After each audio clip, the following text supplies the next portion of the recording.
everyone, in this video I will guide you how to fix if keeps vibrating on Samsung S24 FE.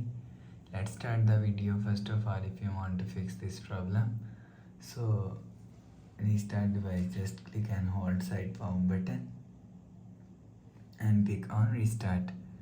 Again tap on this restart icon, you will see your phone is restart. After restarting, enter phone pin. You will see your problem is solved.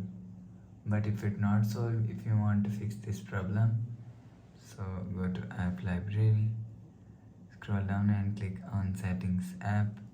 Now in setting, scroll down and click on software update. Click on download and install. You will check your software update is latest. If it not latest, update your software latest. After update software latest, go back to home screen. You will see your problem is solved. But if it's still not solved, go to app library, click on settings app.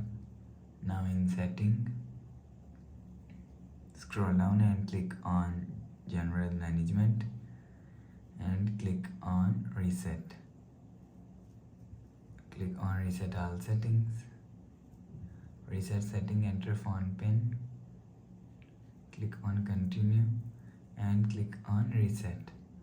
After click on reset, go back to home screen. You will see your problem is solved.